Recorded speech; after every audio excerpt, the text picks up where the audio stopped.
is up, guys? It's your favorite duo. I'm Bree. And it's Nyree. And this is episode 2 of the 20s Are Us podcast. Hey, guys. So, last week we posed the question to you all. Should giving be done in secret or in public? And you all had some pretty good responses. I enjoyed hearing the difference in responses. So we're just going to read off a few so you all can hear kind of what people had to say. So one of them I have is from Taurus K _. He said, I believe there is nothing wrong with it being public because if someone is giving people things to get attention, it doesn't matter because someone is still receiving a blessing. That is an interesting thought. I like it. Yeah, people, no matter if it's done in private or public, people are still being blessed. So Taurus is like, hey, what's the difference? Another comment that you all said on our live was that it should be done in private. All depends on the intention. Why do you have to make public if you're acting out of kindness? So other people can praise you to impress somebody? You also got to think about how the other people feel. Like, what if you give a homeless man your shoes? Do you think he wants you to put him all over social media at his lowest point in life? It should definitely be private. Okay. So then that goes to what we did get from going live was perspectives of certain things should be posted, public and private. So yeah, I think people said when it came to family's off limits. I'm not posting if I give my mom or my sister, money. So I definitely understand that too. That was a good one. This was one that I liked that I felt like was different, and it was coming from perspective of having ownership. This is from Saint _Teves. He said, I think giving comes from the heart, and you can't control people's actions, but you surely can control yours. So control how you bless others, not necessarily how others do it. Woo! So in short, he said, mind your business. Mind your business. Mind your business. Give how you want to give, and just mind your business when doing it. And that's it.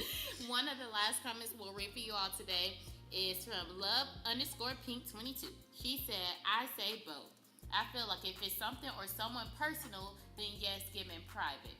If the situation may be something like charity, then yes, you should publicize it because it can bring awareness to that charity, if that makes sense, LOL. I think that opinion is the one that I stand the strongest with, Nyree, and I think it's because it is different. Like with social media, we have the ability to spread awareness for people to get more, help and donations for their charity. I agree. Volunteer their hours, whatever the case may be, but some things it should be on a private basis, especially if majority of my followers know who I'm talking about. That's true.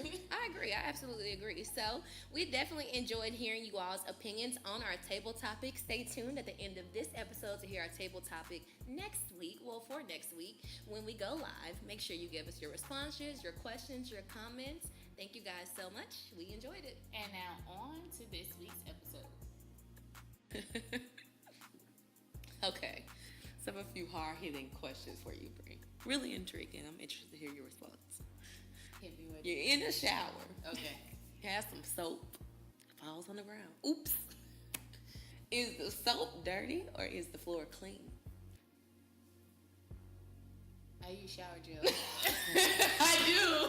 Oh, no, I can't answer the question. I use shower gel. If you didn't use shower gel, bar soap. Okay, bar soap. Even with shower gel, is the floor clean or is that soap dirty? Is the floor clean or is the soap dirty?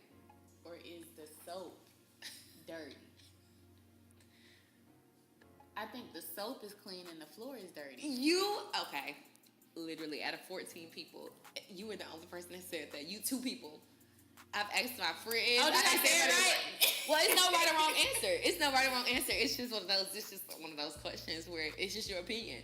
But most of the time, people say the soap is dirty. You would only see. I know y'all special people. I'm special. I'm gifted. I'm concerned. Okay, so listen. Okay. Why did we call it a building after it's built?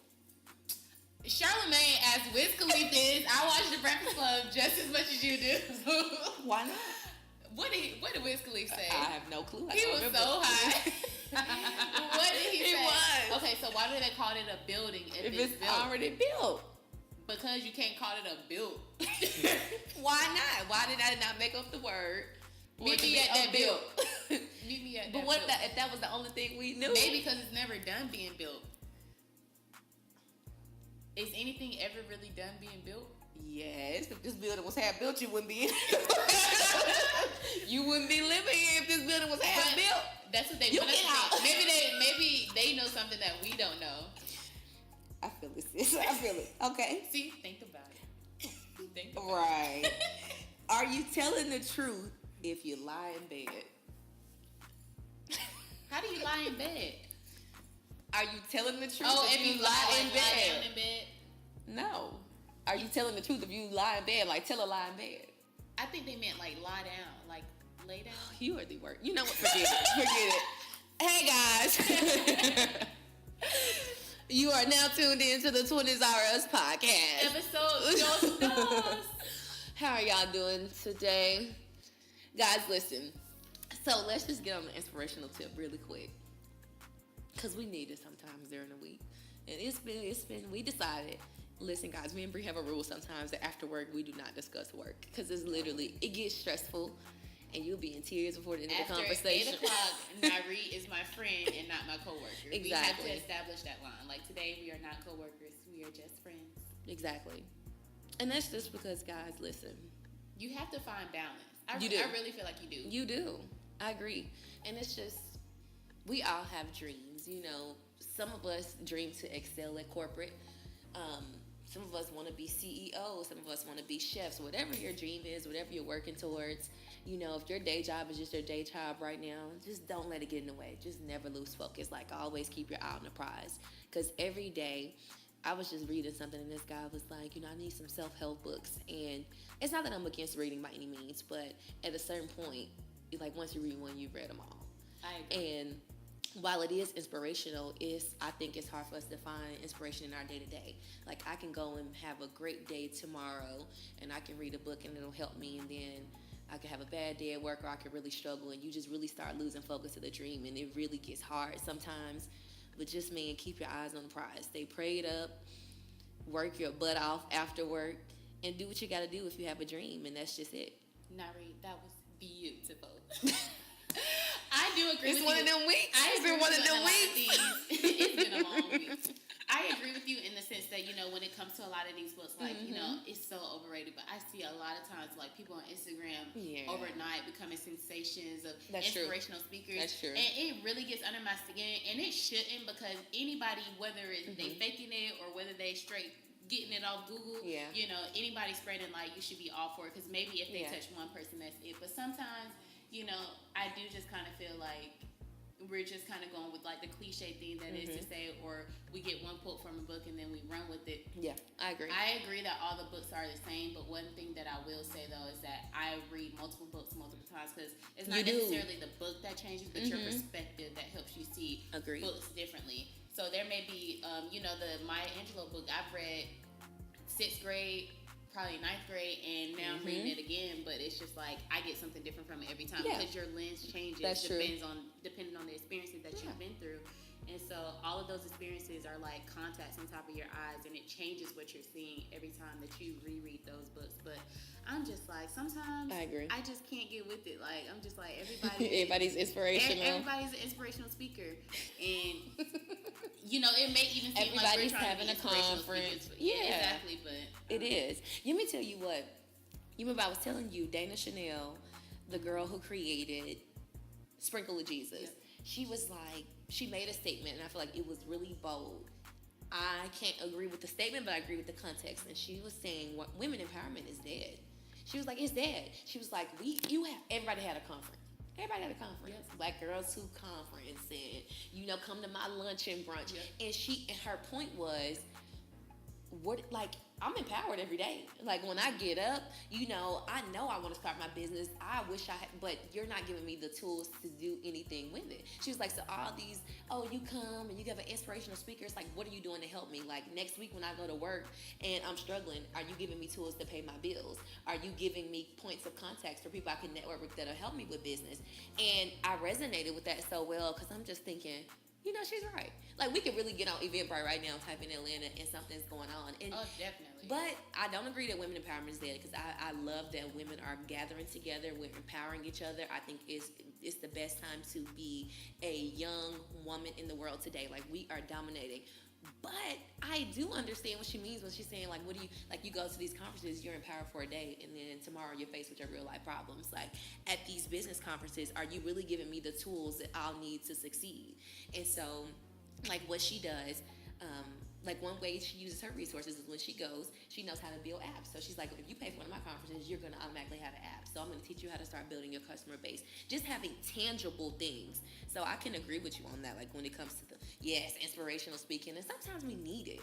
But, like, what tangibles can we take from it? I agree with it. I think it comes with a balance. So, yes, I am going to go to this women empowerment speech to you need to give me some type of formula that I can take back to my life and apply it on a day-to-day basis. However, I do think sometimes we do get lazy to it and think that, oh, they're going to give me all the secrets and trades to being successful in life. And it doesn't work that way. Hard work. Not all the time are you going to be able to walk away with something tangible. So it's great that she's able to develop women and teach them how to make an app.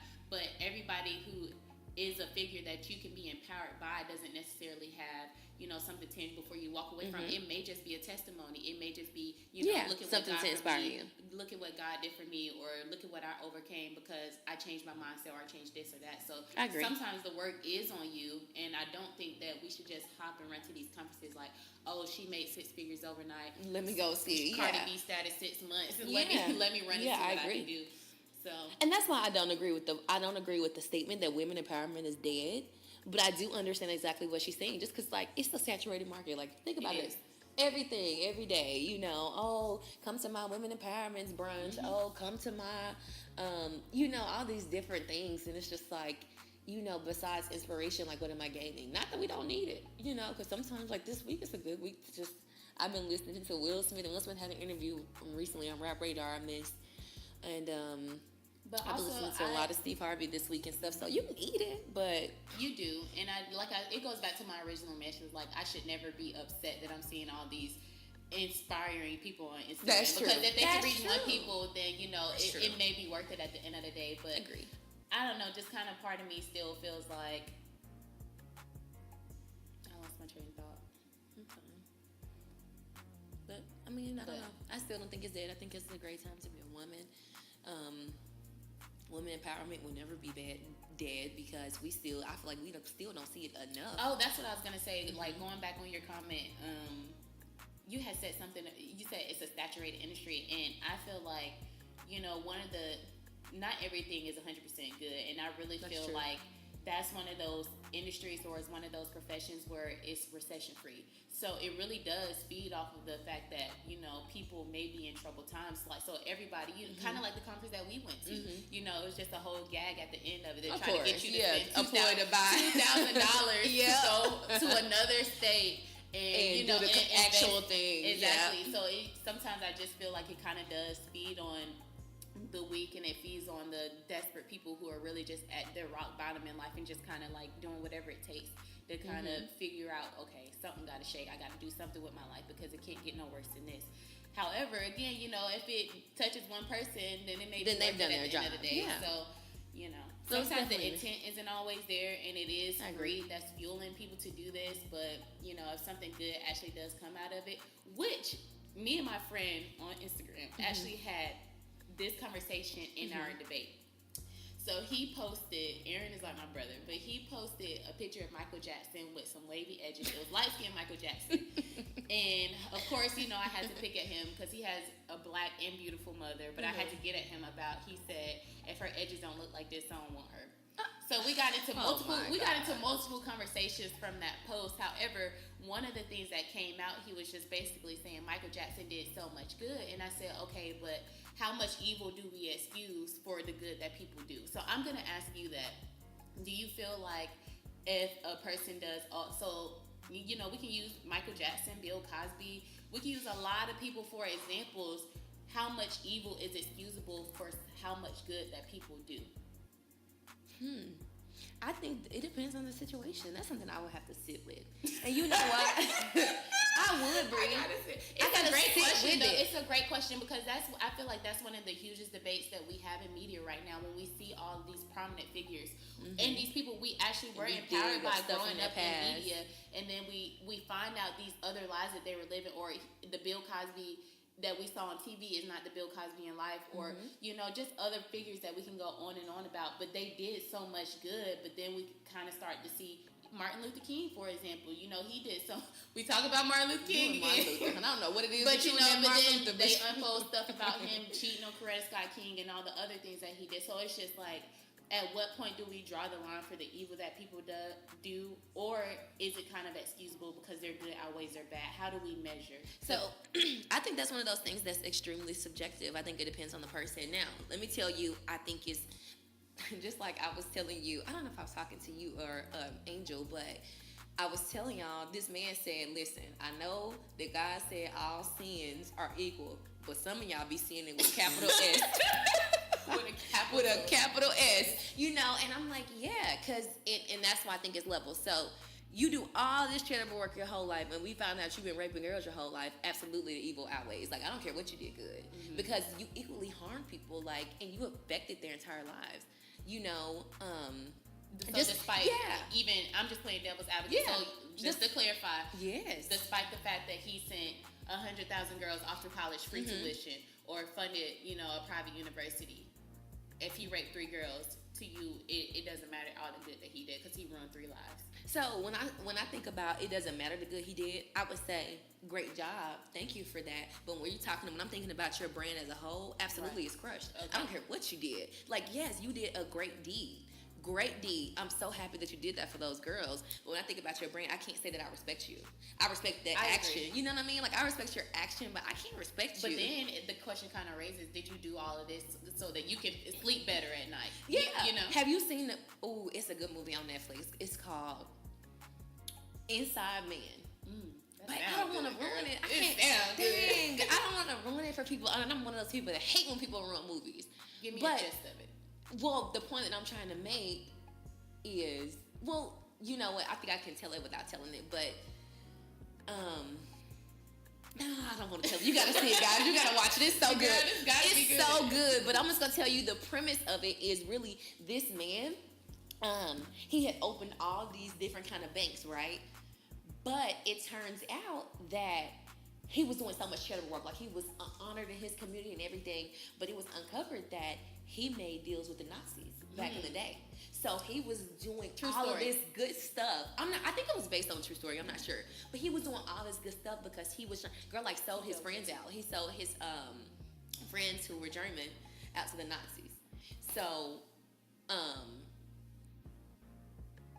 I just lost my train of thought too. But he sold his friends out, back in the day, and made deals with the Nazis and stuff. So had all this activity. So he spent his whole adult life trying to get rid of that. Nobody ever knew except like a few people. Right. And so when they found out, then I'm not gonna tell the movie, but they did like this big plot scheme, like it's crazy. But it was just to cover that up. Yeah. So I'm like, okay. So even with that, I'm just like almost like. Yeah. Okay, but I would damn you if you didn't too. So it's like, damn if you do, damn if you don't. Because I would still shame you. Like, you could at least try to do something with your money to make up. So it's like, you really can't win with me because I'm just like, you did it because you feel guilty. Oh, well, the least you could have did. Yeah, the least.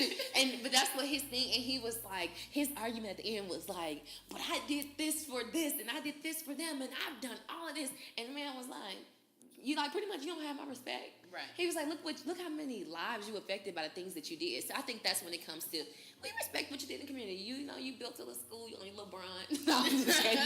But you did your thing, and I think that I appreciate the actions, the good actions that you have done. But as your personal brand, I have no respect for you. I can't look at you. You are not a prominent figure, and that's just it. It's goodbye.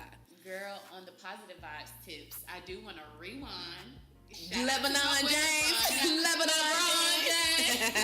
Now, I'm not going to get into the basketball career aspect of LeBron because he is a very debatable basketball player. Oh my gosh. And I watch basketball. I love sports, but I'm not going to get into the LeBron debate. What I will say, however, comment is I really, really, really love, for multiple reasons, what LeBron has did, because I feel like he has separated himself as more than just a black basketball player, and he is really impacting the community in which he came from. It's the first of its kind with this I Promise public school. It's not just a private institution. It's stuff that the education system has been talking about. Longer school day. Man, Bree, I cried. School days, longer school hours. Like, it is untraditional in all aspects, but it's really targeted towards disadvantaged background kids, Yes. people from troubled neighborhoods. And I love the speech that he gave when he was talking about I Promise, when he said, I know the nightmares that these kids have at night. Yeah, I know the starvation that they have. Yeah. Like, that to me was just, it was like, beautiful. that speech was amazing. And it was, you can tell it was real. Like, nothing about it was scripted. Yeah. Shout out to LeBron, man. Man, and you know what? I was just like, man, I could do that. Like, that's all I kept thinking when he Yeah. did that. And I was like, why haven't we done this already? Like, I went to their Instagram page yesterday and I just got teary eyed. I was looking at those kids. I was looking at the classrooms and I started reading because I was curious about how the outline of the structure of school. So I was like, are they going to do, if they're going to school year round, are they going to do like 4 weeks off? Like, how is it going to work? So I was kind of reading on everything and I was like, man, this is beautiful. Like, this is the beginning of something. I'm like, now, since he's done it, maybe somebody pop up next week and say, we're going to build a school. Let's hop on the bandwagon. Steph Curry. Yeah. What a way to bandwagon. Wayne Wade. Let's hop Let's on stop that Let's stop bandwagon. making shoes. Let's jump on build a school bandwagon because And- that is a great. I was Baby. like, this is awesome. Sorry. What if they hopped on the I Promise bandwagon like they did Kiki? Okay, Kiki, and do you like love they me? did a level up challenge. I'm just saying, like, where is Oh, we as a nation would because be we have the money. moved. That is not the issue. It's not. You know what this person? If people always, the woke folks. Woke. So the woke crowd was like, I mean, I'm not saying LeBron James isn't doing a great job, but guys, we as a community could put all of our dollars together and we could have been done this. And I was like, he has a point. But if not now, then when? Beautiful time to start. It's a beautiful time to start. We can't go back yesterday, so if not now, then when? And I feel like you can go in circles all day long talking about what we could have done. Let's take action now. One of the books that I'm reading right now actually talks about you spend so much time analyzing the mediocrity. Yes, I'll send it to you. But she said you spend so much time dwelling in the now and dwelling in the mediocrity or dwelling in what you could have done yesterday. Take action now. You spend more than 30 seconds making a decision, you wasting time. That's true. She said when it comes down to even the food that you want to eat, if you can't decide what you want to eat, grab an apple, figure it out later. You know what? That's from that. You remember that's that article too. That article you said, guys. We need to put that link out. That article was good. It was really good. Bree had some pre-work for her job, and this article was basically talking about how this guy like graduated in like 3 semesters or something crazy just by being efficient and practicing efficient like working habits in his everyday life. He was like, if I don't make a decision like in like 30 seconds, he was like, I just go with something. Like he didn't spend a lot of time worrying about like nonsense. Every part of his day was like efficient to the T. And he talked about how one of the biggest problems that I guess us normal folks have that separates what we did versus how his college experience was is that we spend more time procrastinating or thinking about an assignment than actually just diving into it. And he even broke down what I loved about it. We talked about this part too, but he talked about how, even your brain energy, like he saved his brain energy, which made him more efficient in college. For example, guys, if he has assignments in math, science, and literature, instead of saying, I'm going to do this PowerPoint for literature, then I'm going to hop over to my math work, he said no, he would sit down and Saturday morning and he would just do all straight math because the power that it takes for your brain to switch from math mode to literature mode is literally time wasted. So he knows from the very details how to manage his time when it comes to small things like, do you even think about that? Like, switching my brain from this math to this. to science. Like, you don't think about it that far. Science, and it literally helped him graduate. And he said, I still had time to go out with my friends. He made time. He had time to do everything a normal college student did. He said, you would think that I was in my room 9 to 5 just doing homework. Absolutely not. He was taking like 80 million hours. It's actually pretty insane. But it's a really, really good read.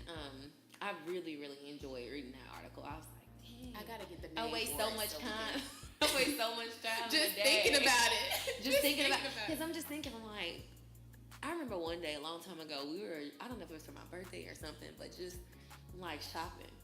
You remember I was like we'll sit on like Misguided, a pretty little thing, just trying to decide which shirt go with this shoe. You got to send it to your friends, all this stuff. And I'm like, you probably waste about 2 hours of your life just like shopping. Do I enjoy it? Yes. But when I think about the coming down to the decision making, you were stressful. Yeah, you were stressed. And it's just like, no, make a decision, get something. It may take a few minutes to, I get it. You got to put a piece of outfit together, you got an idea, but just the end of my issue was not even finding the items. It was like making the decision at the end Right. on which ones to keep and which not. And I was like, see, that's not efficient. And you know what? I love that he We need to wrapped it up apply with Lean saying- Six Sigma to life. He did. He said, at the end of the day, like, you think that you going back and forth is ultimately going to help you make your decision, but he said Deep he down. actually shows scientific research that show you're more satisfied with your decision when you make it in that split 30-second mark than when it takes you 2 hours. Because at the end of that 2 hours, and you put that one shirt in your buggy, you go to sleep and you wake up and you're like, damn, I should have got that Other shirt. You I shoulda got the You other do. one. Versus when you commit to it in 30 seconds, you're like, this is the right decision, and you're more confident in it. Okay, I can agree So, with that. I need to And get you with know it. what? They say that a lot of times when you're gonna make a decision, you know within Yeah. that first, you know what you were gonna do. You just got to find the courage to do it Girl. or make the decision to do it. So Think about I agree. standardized tests when we were in school. They said go with your gut instinct because that answer is always right than your second guess. They always told us that at least can't be true. at my school.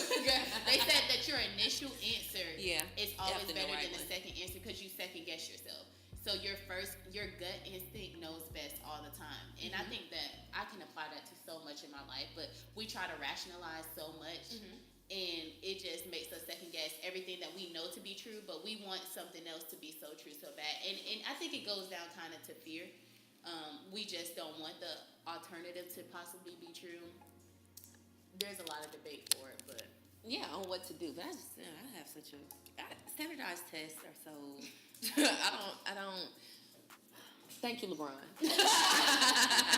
At the end of the day, that's what I got. Thank you, LeBron, for switching this up. Because when this now, you know what's gonna be good to see if this changes things. When these kids go to college and we see their test scores and we see how this is changing their lives and how this is affecting their brain power and their decision making and how it's changing their lives. Oh, this is a game changer because it's going to be like, hey, we've been saying that we've been trying to make changes, Bessie DeVoe, whatever your name is. We've been trying to make these changes for quite some time now. TikTok. We're still using the same school practices we used back in the 60s, 70s. and at that same time when they were trying to keep black people 1800s. from actually learning. Exactly. 1800s. We are overdue It's time to for change. reform in our education system. I agree. And having people like my aunt is an assistant principal. You have little sisters, brothers, and cousins coming up in school. It's just like it's almost the same. Like it's the same, and the way the world changes. There's no reason our education system should be going the way that it is now. I agree. I think that one of the reasons that I was just in awe about this whole decision that LeBron made is because I feel like while I do pride myself in being an intelligent person in many facets, I don't feel like my life would have went the direction it did if it wasn't for an educational program such as the one that LeBron started. Yeah. That actually, not that I was necessarily a trouble kid, but, from disadvantaged backgrounds where you don't necessarily have the people at home telling you about college options, things of that sort, to put me to actually have me in a program that gave me, a full ride to a private school, which allowed me to learn about college, Exactly. get accepted into 11 schools. Like, I don't think any of that would have been in my future. Me either. Versus going to a public school where I remember freshman year, what they started talking to us about was like trade school and military. Like, it was either be a Exactly. cosmetologist or go to the military. And I remember those being the two options that I had when I went to public school in Riverdale. Yeah. And to go to a college prep school that said no. No, we're gonna prepare you for your go to future, college, like, let's and you look into figure it out majors for then. you. And I just think that made a world of difference. You know what, Brie? I honestly can agree, and I think that was the difference. And I didn't even go to a private school. I went to a really good magnet school in my hometown, and we called it like the private public school, but it was kind of very college preparatory based. So just even my decision making about school, like the knowledge I had about school and how I felt about leaving for college, not being afraid to leave home and experiencing different experiences, I saw how. So we had a school like that was right across the street from our school, of course predominantly black. At the time I was predominantly white, and just looking at the life paths that we've all chosen to be different, it's just really crazy because like you said, they're being fed completely different things than we were. We came in like, where a normal school would have to take maybe 2 foreign languages, we were required to even take 3, and you could choose the 4 if you wanted to. We came in like geometry. Without classes I was taking my sophomore year were like senior year classes for my friends, and even just that was, I'm like, I had like 3 college courses before when I left high school. Same. A lot of my friends, they were like, "How did y'all even do that?" And I was like, "Well, actually, the our school, we only pay like the bare minimum fees for it. Our school kind of like helped out with that. So it's like they were pushing us in the direction, which is why when we talk about education reform, it shouldn't just be for private schools and charter schools. Because what if you go to public school and your parents can't afford it? Like, you should have the same opportunities that someone else has. Just mind based. But then that goes into another question that I would have for you too, just kind of talking about schools and everything. Do you think that is all on the education system, or do you think that has to do with teachers too? I think it has a lot to do with teachers, and the reason that I say that is because when I reflect back on my time in public school and in private school, I think about one of the most distinct differences I can remember between the two is that in public school, 90% of my time, 90% of my time was spent preparing for a standardized test. So we're talking about the entire time just preparing for a standardized test versus in private school. But you know what? Again, I'm kind of second guessing myself because I'm like, is that all the teacher? Because at the end of the day, they really can't dictate what they choose to educate. But I will say, in my experience in public school, I had teachers who did kind of go by what the government said, that this is what I'm supposed to be teaching you and I got to get you prepared for this test. And I also had teachers who said, I want to make sure that you still have something that you can take away and actually say that you learned at school besides, if you don't know the right answer, pick C, or this is how you take a test. So I think it takes a good combination of the two, and it's not going to fall all on the government or all on the teachers, but like you said, reform definitely needs to happen. I think that's the biggest question, though, which is why we are in such limbo and why we're still using the same practices that we did so long ago, because it's easier to fall back on the norm than to make change. I agree. So I have this theory. Well, okay, not this theory. A part of reform, I feel like. And of course, we talk about it all the time, like teacher pay. But me and Taylor were on our way this weekend. We were on our way somewhere, and we got into this deep talk about teachers. And I honestly, with my whole heart, feel like teaching should be exclusive. I feel like it should be hard to be a teacher, first of all. I feel like starting salaries for teachers should be, even if people think 6 figures is extreme, I'm like, okay, I feel like teachers should at least start off 70, 65, like at least like a 60 to 70 starting off. And I was like, maybe they need to do, how we work on a merit-based system. They have these kind of scores, their students perform in this kind of way, they get this kind of raise or something that way, because I feel like it should be a hard profession to get into, because they literally affect our future. Everybody that is successful, everyone has to go to school. Like, it's an requirement in the U.S. So no matter if you become a doctor and a lawyer, you make more than the teacher that taught you. Great, that was your dream, right? But you still have to go through that teacher at some point in your life. And I just feel like that job is, pretty much just my friend that just moved here. You remember I told you she was at this school back somewhere in Alabama. She's in the Birmingham area. And she was just talking about how the teachers kind of don't care. Like, they're overworked, they're stressed, they don't get paid enough, the kids are bad. They spend more time regulating than they do actually being able to teach. And I'm just like, let me tell you something. I don't think money can solve all problems. But I tell you this. You start telling teachers $90,000 to be a teacher, I bet you can be more picky about the teachers you select. I bet these teachers come in on their A game and they care more. Not to say the teachers quality. Who don't make much don't care more. I just do think that teachers really are underpaid, and I think their job is undervalued. I think that, like you said, not that money is the end all be all, but it's definitely a push for, so right now we're just relying on teachers who have passion to do their job. Because I wish I could tell you how many times when I was in the public school system that a teacher said, while fussing or trying to regulate the classroom, I don't get paid enough for this. They sure do. That's the first thing. They don't pay me to break up fights. Y'all can sit down. And it's so sad because it's like, it literally, so you have those teachers and then you have maybe the 5% who are truly passionate about their job and they're willing to put up with all the, bad behavior for the simple fact that they really want to see change in the community. And so I'll never forget, so you were talking about earlier how, you had different curriculum about the classes you were taking sophomore and freshman year. Your peers at the other school were not even taking it till senior year. And I think that's a huge thing too when we talk about reform, because I feel like kids are going to be as challenged as we let them think that there is. I agree. And so there was this, so of course, psychology class that I took in college. I wish that I can remember the scientists behind it, but she was basically saying they did analysis, and they told half of the students that they were gifted in class, and told other half that they were they were just regular students. And of course, there was no testing behind it or anything. Yeah, they just told them. It was a random sample. They just told them. And don't you know that the kids that they told were gifted, by the end of the school year, they actually did test higher than the students who were not told that they were gifted. They kept this whole mix in the same class all year long.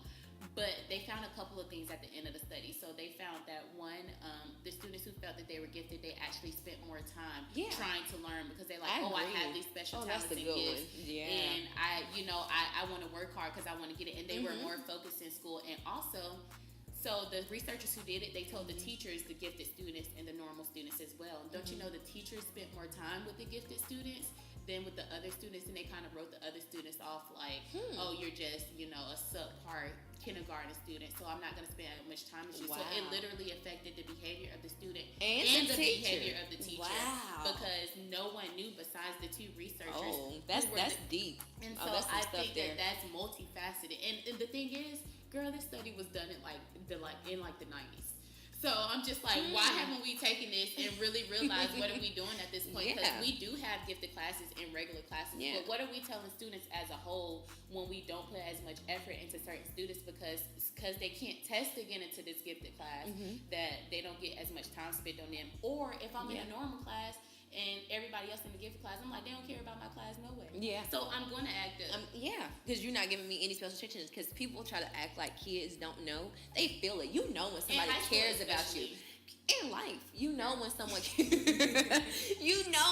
cares about you, and it's like you can feel it. You feel drawn to certain people for those reasons, and it's just like I get it. Public schools are underfunded. They're not able to keep up with curriculum. But it's just like when it comes to certain stuff, I feel like we should have an egalitarian society as far as the standards of what's expected from students in school. Like, I think it just should be fair. And that may be the middle class in me. or the fact that I just, and one thing I can honestly say, like my auntie said, and I remember when I was really young, high school, she was talking about, I remember this is when I first got my initial introduction to racism and everything, and it was of course when President Obama was running for president, and I was going to high school. It was my first time being in a predominantly white space. It was just a lot. I was dealing with a lot at the time. Culture shock. It was a culture shock for me, and I was dealing, and I found myself learning how to defend my blackness early, and by nature. I never even knew. I was even looking at some funny Facebook posts and some funny text messages I had screenshotted back from high school. And I was like, oh, I was powerful. I didn't even know it. But it's because it was a natural reaction, of me defending myself, and I never knew that I had to. And I just remember her talking about all the time, at this time I got to arguing with this guy in class, and he was like, the only reason people vote for Obama is because he's black. And I was like, what's the issue? Even if we don't know, I was like, we can't vote anyway. So absolutely I'm supporting him, because you know what? I've never seen anybody that looks like me in that kind of position. So I absolutely am. And so we were having a discussion. I think someone around us who was African American as well, really bougie, really wealthy person, was just kind of disclosed that they were going to vote Republican, and they were proud to be black and proud of Obama, but at the same time, blah blah blah blah blah. And my auntie was like, "How selfish are you? We grew up together. Yes, you worked hard for everything that you got, but what about your family? Until your whole family is making six figures, until everybody is out the hood, until everyone can afford to think the way you think, you're not voting for you, because guess what? You're going to be okay whether it's a Democrat or a Republican in the House, whether they have tax breaks or not, you're going to be okay." So my auntie was just saying, she was like, I will always vote for the benefit of the middle or lower class, because I'm going to be okay no matter what. I've worked my butt off to be okay. And I just think it would be selfish of me to vote in honor, just so I can save a little bit more money this year when my whole family at home struggling. I can help out where I can, but overall as a society, you can't really, I can't pull my whole family, so I have to do in their best interest. Girl. And that has always stuck with me. I was like, I will always do the same. So the book that I keep telling you about, we keep coming back to this book, girl, but you gonna read you it. Still have not told. You said you're gonna send me a screenshot from the book. I haven't received it yet. I don't even know what it's called. It for you, though. So it's called You're a Badass at Making Money by Jansen Sedgwick. Oh, I like that. You're a Badass at Making Money. That's what I'm talking about. So get the coins. What you just said brought up a couple of different points in that book, but the main one I want to drive home, she said people, so the reason she said she got, of course, all the way to her 40s without making money, and she said she was tired of being broke, but she didn't. She picked up her first book on how to make money, and the guy said that,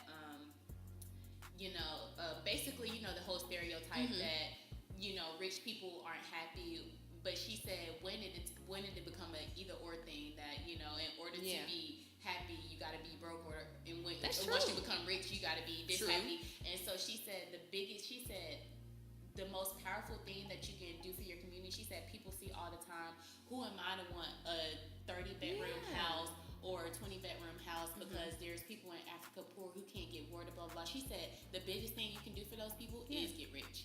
And she said that's the most powerful thing you can do for them at the end of the day, because you want to sit. She said, how is you staying poor and helping them out anymore? She said you can volunteer your time, you can all you want, but at the end of the day, you getting rich is going to be the best thing to help them, because then you actually have the power and the resources to help that community. I agree. She said that's why everybody mad at my girl B because she bought that old mansion, honey. Listen, get it, sis. I'm sure this house bigger than that, and I bet they not black owned. So guess what? Buy you a 1,000-bedroom house.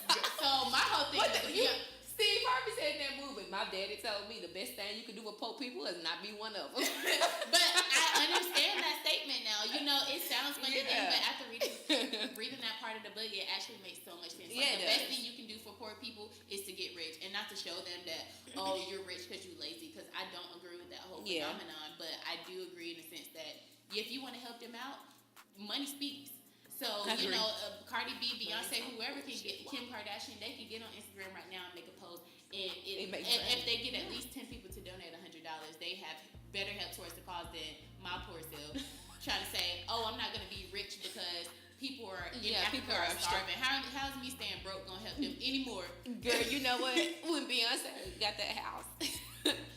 Okay, here go woke Twitter again. They woke. And they, not that they don't have, some of them just need to go to sleep, I agree. But some of them bring up they make you think when they have these questions, and I go, wait a minute, are they sucking me into this thought process, or is it really valid? Like, so this guy said, all I'm saying is, Beyonce and everybody needs houses.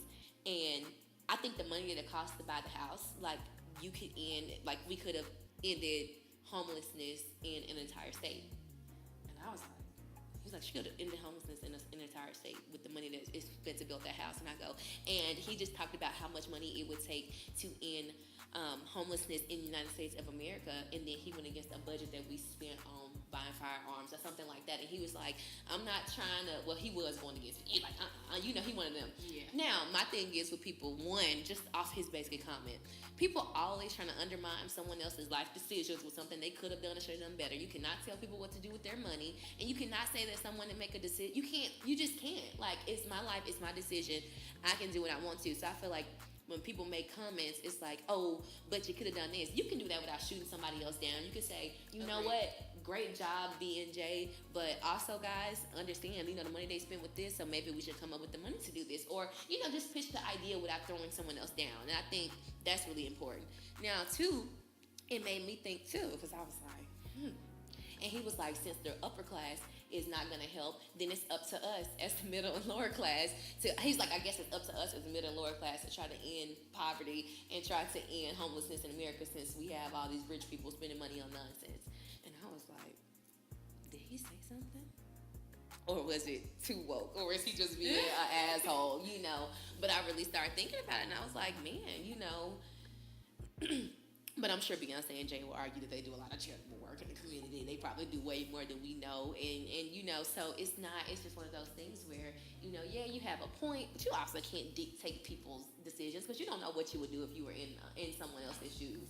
I absolutely agree with that, in the sense that you can always go against and say, what somebody should have done, what they could have done with it. But at the end of the day, everybody has to walk in their truth. So, Mother Nature, like we were talking about, in our car ride when we were headed back from the city, it takes all types of people in this world. It takes the type of people who want to, live on the same car that they've had for 20 years and don't buy clothes but once a year because they want to, save if I go buy me some red materials. bottoms, I'm bougie. It takes that person, but it also takes a person who's willing to spend $20 million on a house, because it takes all types of people in this world for Mother Nature to properly Life has to have balance. Life has to have balance. And, I did have my opinions about Beyonce and her huge house that she just bought, because my argument to you earlier Yeah. was that, you know, there's so much more that she could have done with that land. And Yeah. that's not to take away what Beyonce has Yeah. done. But I just kind of think about slavery when I think about that much land. Like, I'm thinking about, you know, at the end of the day, what type of people are out there mowing that big-ass lawn? Or what type Yeah. of people are in that huge-ass house They dusting probably it get every paid day? 6 figures. But you know what? That's what I thought Well, about, too. dusting But I'm just job. like, you know, if it wasn't for that,